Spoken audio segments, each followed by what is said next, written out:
Good morning, ladies and gentlemen, and welcome to the Natural Gas Services Group second quarter 2020 earnings call. At this time, all participants will be in a listen-only mode. Operator assistance is available at any time during this call by pressing *0. Your call leaders for today's call are Alicia Dada, IR Coordinator, and Steve Taylor, Chairman, President, and CEO. I will now like to turn the call over to Ms. Alicia Dada. Alicia, you may begin. Thank you, Ross, and good morning, listeners.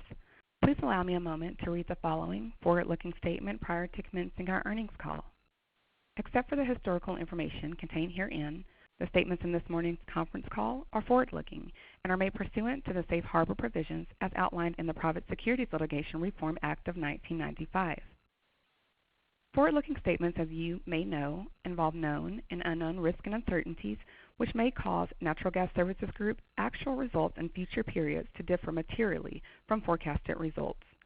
Those risks include, among other things, the loss of market share through competition or otherwise, the introduction of competing technologies by other companies, and new governmental safety, health, or environmental regulations which could require Natural Gas Services Group to make significant capital expenditures.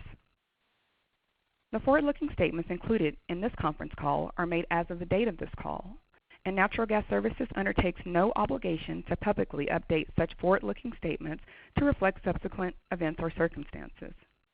Important factors that could cause actual results to differ materially from the expectations reflected in the forward-looking statements include, but are not limited to, factors described in our recent press release and also under the caption Risk Factors in the company's annual report on Form 10-K filed with the Securities and Exchange Commission.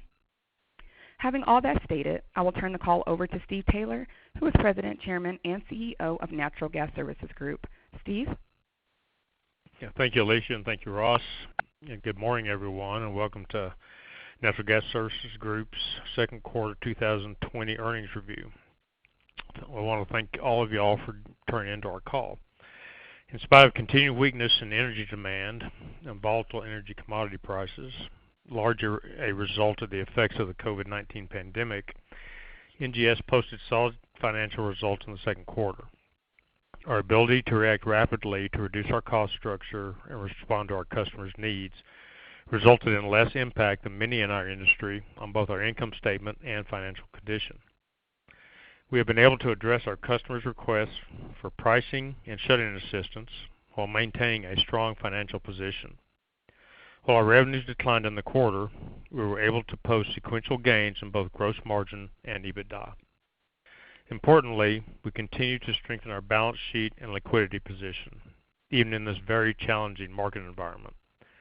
NGS delivered free cash flow during the quarter and grew our cash balance to $15.5 million from $13.1 million at the end of the first quarter. Our liquidity position has continued to strengthen into the third quarter as our cash balance at the end of July was approximately $17 million. While commodity prices have improved from the trough, they remain significantly below levels that will spur significant oilfield activity. While business has improved, the pace has been slow and inconsistent, a trend we expect to continue, but gradually improve through the balance of the year. That said, we're seeing new opportunities for which we are uniquely qualified and believe our fabrication capabilities, superior service, and strong financial position will allow us to capitalize on those. As you're aware, we extend the time period to file our second quarter report due to the impact of the COVID-19 pandemic on the Midland community and our firm. We remain vigilant in protecting the health of our team and as a result, continue to work remotely when possible. We are operating our Midland headquarters with a reduced in-person staff and urge our team members to take steps to remain safe and healthy. Our field team continues to exercise appropriate distancing and health practices while working with customers on location.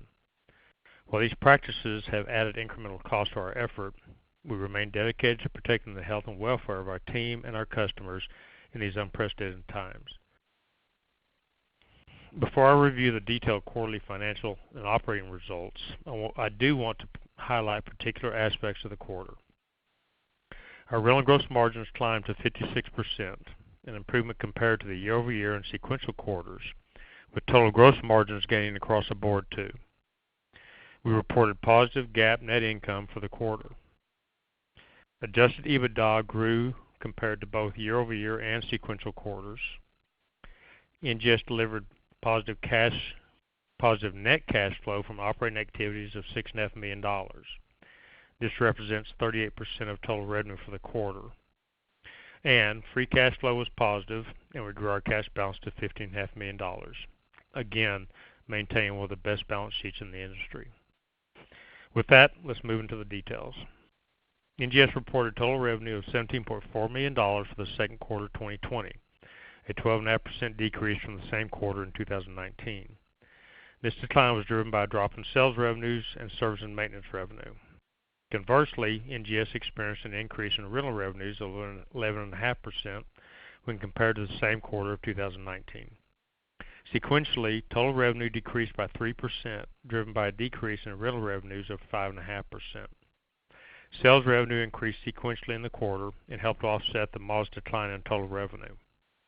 Our customers' capital budgets continue to be constrained, and we expect sales revenues to remain soft in the coming months as companies favor short-term rental commitments over more permanent capital spending. I do, however, expect some recovery in our service and maintenance revenue due to specific activity we see in that segment. Given the continued challenges in our industry and in the overall economy, we are pleased with our operational performance in the second quarter of 2020. Our rental revenue proved to be resilient in the quarter, declining modestly despite the significant pullback in overall oilfield activity. We generated adjusted EBITDA of $6.5 million, an increase of 13% over the first quarter of 2020, and our operating cash flow for the quarter was $6.5 million. Total adjusted gross margin, which does not include depreciation, for the 3 months ended June 30, 2020, increased by 1% to $8.8 million from $8.7 million for the same period ended June 30, 2019. Adjusted gross margin as a percentage of revenue for the 3 months ended June 30, 2020 was 51%, an increase from 44% year over year. Sequentially, adjusted gross margin for the second quarter of 2020 increased by 8.5% to $8.8 million from $8.1 million from the first quarter of 2020. Adjusted gross margin as a percentage of revenue increased to 51% in this quarter compared to 45% in the prior quarter. These increases in adjusted gross margins are a clear sign that our cost-cutting efforts had a positive effect during this quarter. Selling, general, and administrative expenses in the second quarter of 2020 were $2.7 million, remaining flat when compared to the same period of 2019, and an increase from $2.2 million in the first quarter of 2020. The sequential increase of $500,000 in SG&A was driven by an unrealized gain in the first quarter and an unrealized loss in the second quarter of the mark-to-market value of deferred compensation. This was a non-cash variation across the first 2 quarters of the year. SG&A as a percentage of revenue increased to 15%, slightly above our general run rate of 13 to 14%. This slight increase can be attributed to the aforementioned mark-to-market variations. Operating income for the second quarter of 2020 was a loss of $148,000 compared to positive income of $302,000 in the second quarter of 2019. The operating loss this quarter is mainly due to lower sales revenue and margins and higher depreciation expense, offset by higher rental revenues and lower cost of those revenues when compared to the same quarter of 2019. Sequentially, our operating income improved from a loss of $273,000 last quarter to a loss of $148,000 in the current quarter. NGS reported net income of $165,000 in the second quarter of 2020. This compares to net income of $327,000 during the second quarter of 2019. Sequentially, net income reported in the first quarter of this year was $4.1 million compared to $165,000 this quarter. Net income last quarter, if you recall, was driven by a positive tax benefit of $4.9 million due to net operating loss carrybacks that are now allowed under the government's CARES Act. NGS reported earnings per diluted share of 1 cent for the second quarter of 2020 compared to 2 cents in last year's comparative quarter and 30 cents in the first quarter of this year. EBITDA, or earnings before interest, taxes, depreciation, and amortization, and our adjusted EBITDA, which also excludes any increases in inventory allowance, improved in both comparative quarters. Adjusted EBITDA for the 3 months ended June 30, 2020 was $6.5 million, an increase of 5% from $6.2 million for the same period in 2019. Adjusted EBITDA increased approximately $749,000 or 13% sequentially from $5.8 million in the first quarter of 2020.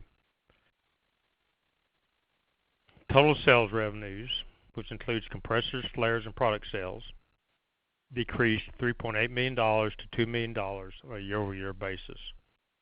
The year-over-year decline is mainly attributable to a decrease in compressor sales and to a lesser extent decreases in flares and parts sales. Sequential sales revenue increased to $2 million from $1.5 million, primarily due to an increase in compressor sales. Year-over-year total sales gross margins declined from $1.4 million to $148,000, primarily due to lower sales revenues and margins. The lower margins were largely caused by a higher level of unabsorbed cost due to underutilized compression fabrication facilities caused by the severe contraction in the industry. Second quarter 2020 total sales gross margins were positive at $148,000. This compares to a loss of $289,000 in the first quarter of 2020. Second quarter 2020 compressor-only sales of $1.4 million decreased from $4.8 million in the second quarter of 2019. However, compressor-only sales this quarter increased to $1.4 million from $852,000 in the first quarter of this year. Compressor-only gross margins were $990,000 in the second quarter of 2019, compared to losses of $127,000 this quarter and $435,000 last quarter. Again, losses on these sales were largely caused by unabsorbed fabrication costs due to the underutilized facilities. Our sales backlog as of June 30, 2020 was approximately $1.3 million compared to approximately $1.4 million in the first quarter of 2020. We did, however, add another $400,000 to the backlog in August, so we are currently at $1.7 million. Rental revenue in the second quarter of 2020 was $15.1 million compared to $13.6 million in the first quarter of last year and $16.1 million last quarter. Rental revenue increased 11.5% year-over-year and decreased 6% sequentially. Compared to the first quarter of 2020, our average rental rates on a per unit basis increased a little over 3% and were flat on an average per horsepower basis. Reported rental gross margins this quarter were 56%, an increase from the first quarter 2020 rental gross margin of 51% and an increase from last year's second quarter of 51%. As of June 30, 2020, we had 2,335 compressor packages in our fleet, down from 2,572 units at June 30, 2019, due to the retirement of 327 units, representing approximately 40,000 horsepower during the third quarter of 2019. Despite this decrease from retirement of some of our smaller units, the company's total fleet horsepower increased by 8% to almost 447,000 horsepower at June 30, 2020, compared to approximately 414,000 horsepower at June 30, 2019. This reflects the addition of 58 high horsepower compressors, representing 68,500 horsepower to the company's fleet over the past 12 months. 40% of our utilized fleet horsepower is now classified as large horsepower equipment. This is one of the advantages of moving into large horsepower offerings. Compared to small and medium horsepower, larger machines tend to fare better in a downturn. This portion of our rental fleet provides a measure of stability when encountering periods of depressed activity, and I think the advantage this quarter is apparent and proven. Our horsepower utilization in the second quarter of 2020 was 64%, compared to 68% in the first quarter of this year and 60% in the second quarter of 2019. Our unit-based utilization of 55% in the second quarter of 2020 compares to 60% last quarter and 53% in the second quarter of 2019. To demonstrate the volatility we've seen in the second quarter, our churn, which is a dimensionless metric that is calculated by dividing the number of rental units set by the number of rental units returned in a given period, was 0.1 in April, 0.6 in May, and 1.9 in June. Any number greater than 1.0 indicates unit growth, so we've seen quite a variation in activity in only 3 months.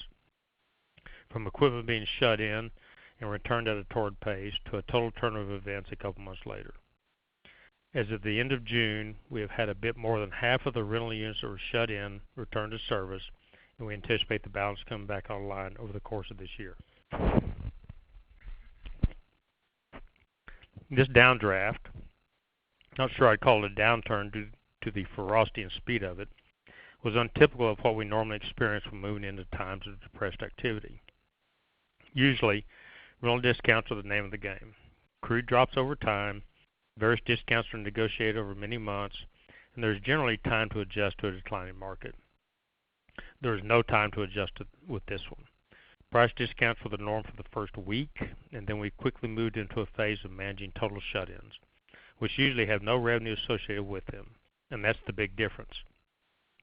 Instead of the usual rent reductions, some revenue just vaporized overnight. As mentioned, the trough looks like it's behind us, and we are seeing shut-ins lifted, but we think it will take the balance of the year to get back close to what we lost. The speed at which the business drafted down and then back up demonstrates the resilience of our field organization and their ability to quickly adjust to unanticipated conditions. Although there's not much good to talk about when we're managing through an unprecedented decline, I think we have come through this in much better stead with our customers. Our ability to be financially flexible and accommodate the majority of requests for discounts and shut-ins has enabled us to move into a preferred position, and I think we'll pick up additional future business from it.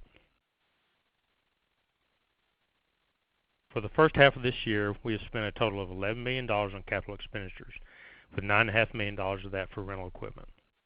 Going forward, we anticipate another $8 to $10 million of capital expenditures for the balance of the year.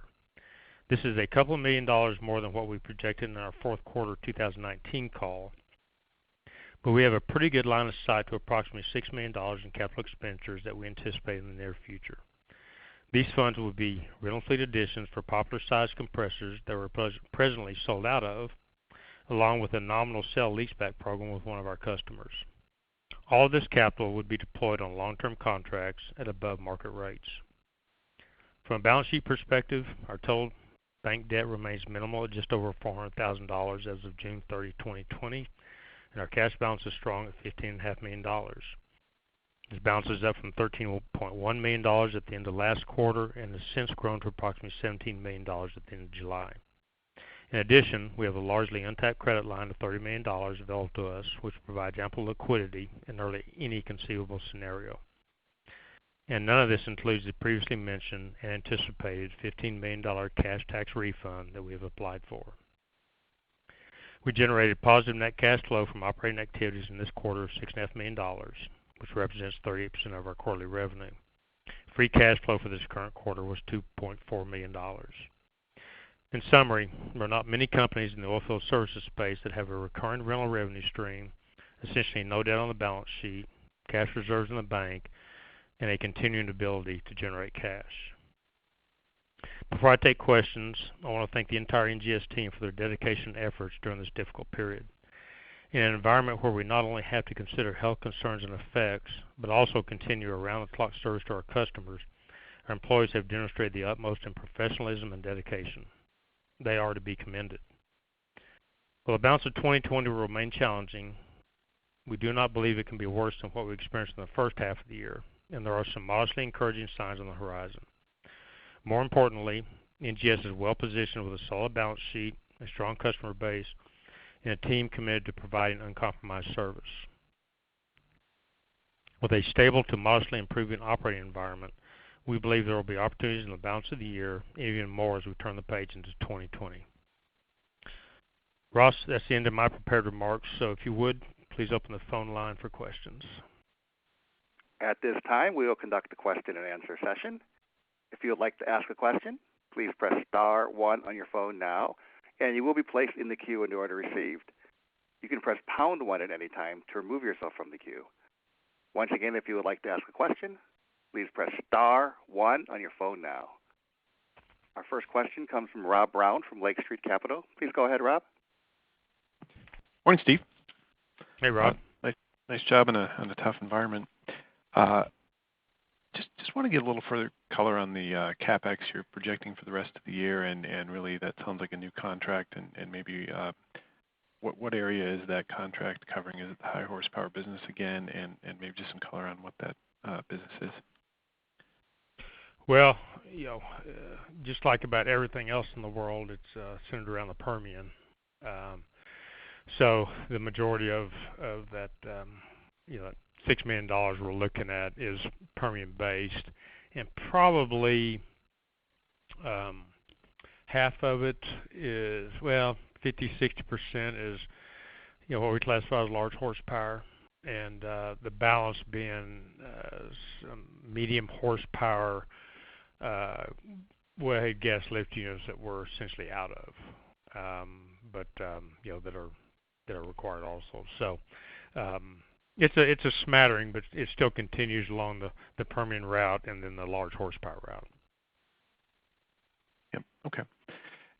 And then maybe just digging in a little bit into the gas versus the oil market. Are you seeing any recovery, or where are you seeing kind of the spotty recovery? Is it basin driven or resource driven, or maybe some color on how the recovery is taking place? Yeah, it's the Permian is providing probably the majority of it, but we have seen more activity in some of the scoop stack stuff, Texas Panhandle along there. So it's a little spread, and and actually we're seeing a little more in the Rockies somewhat. So the resurgence in activity we've seen has is not just concentrated in the Permian from the point of all the CapEx we just talked about, but a smattering in 2 or 3 geographies. So Permian, Mid-Continent, and the Rockies would probably be the primary ones that we're seeing most of the regrowth from. Okay, and then last question is on the tax refund. I think you said a $15 million tax refund you've applied for. Do you expect that this year, and what's the status of that?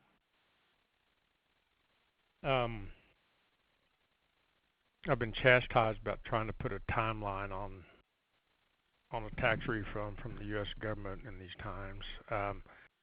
So I'll diplomatically say that we hope for it this year, but there are no guarantees. We think it should be, but there are no guarantees to it. Of course, they won't. IRS didn't give you any help as far as timing and stuff, and obviously they're busy printing checks for other things. But we're hoping for this year, but there's no guarantee on that. Yep. Okay, great. Thank you. I'll turn it over. Okay, thanks, Rob. Once again, if you would like to ask a question, please press star 1 on your phone now.